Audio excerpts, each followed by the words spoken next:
जय श्री राम दोस्तों, आपको सोने की लंका के बारे में तो पता ही होगा, लेकिन क्या आपको पता है कि सोने की लंका किसने बनवाई थी और रावण को सोने की लंका कैसे मिली? एक बार माता पार्वती को महसूस हुआ कि महादेव तो देवों के भी देव हैं। सारे देव तो सुंदर महलों में रहते हैं, लेकिन देवों के देव शमशान में। इसमें तो महादेव की प्रतिष्ठा भी बिगड़ती है। पार्वती जी महादेव से जिद करने लगी कि आपको भी महल में रहना चाहिए। आपका महल तो इंद्र के महल से भी उत्तम और भव्य होना चाहिए। उन्होंने जिद पकड़ी कि अब ऐसा महल चाहिए जो तीनों लोकों में कहीं न हो।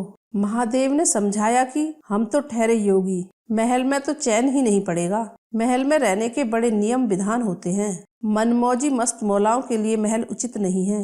परंतु देवी का वह तर्क अपनी जगह पर कायम था कि देव यदि महल में रहते हैं तो महादेव क्यों शमशान में और बर्फ की चट्टानों पर रहते हैं। फिर महादेव को पार्वती जी के आगे झुकना ही पड़ा। उन्होंने विश्वकर्मा जी को बुलाया और उन्हें ऐसा महल बनाने को कहा जिसकी सुंदरता की बराबरी का महल तीनों लोकों में कहीं न हो। विश्वकर्मा जी जगह की खोज करने लगे। फिर उन्हें एक ऐसी जगह मिली जो चारों ओर से पानी से ढकी हुई थी।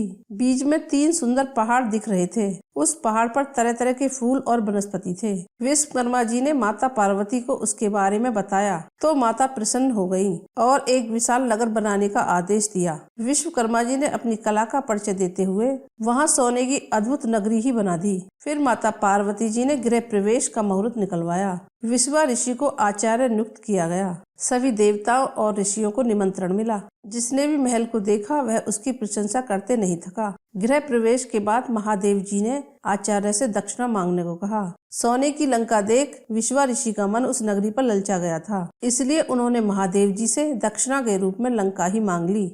फिर दक्षिणा के रूप में महादेव जी ने विश्वा ऋषि को लंका ही दान कर दी। पार्वती जी को विश्वा ऋषि की इस धृष्टता पर बड़ा ही क्रोध आया। उन्होंने क्रोध में आकर श्राप दे दिया कि तूने महादेव की सरलता का लाभ उठाकर मेरे प्रिय महल को हड़प लिया है। मेरे मन में क्रोध की अग्नि धधक रही है। एक दिन महादेव का ही अंश इस महल को जलाकर कोयला कर देगा और उसके साथ ही तुम्हारे कुल का विनाश आरंभ होगा। और कथा श्रुति के अनुसार विश्वा ऋषि से वह लंका पुत्र कुबेर को मिली। कुबेर रावण का सौतेला भाई था और रावण ने कुबेर को निकालकर लंका को हड़प लिया। और फिर पार्वती जी के श्राप के कारण शिव जी के अवतार हनुमान जी ने लंका जलाई और विश्वा ऋषि के पुत्र रावण, कुंभकर्ण और कुल का विनाश हुआ। श्री राम जी की शरण में होने से विभीषण बच गए और फिर रावण का वध करने के बाद श्री राम जी ने विभीषण को लंका का राजा बनाया। और विभीषण 7 चिरंजीवियों में से एक है जो आज भी जिंदा है। तो दोस्तों, इस तरीके से मिली थी रावण को सोने की लंका। अगर आपको मेरी ये वीडियो अच्छी लगी है तो लाइक करें और चैनल को सब्सक्राइब करें।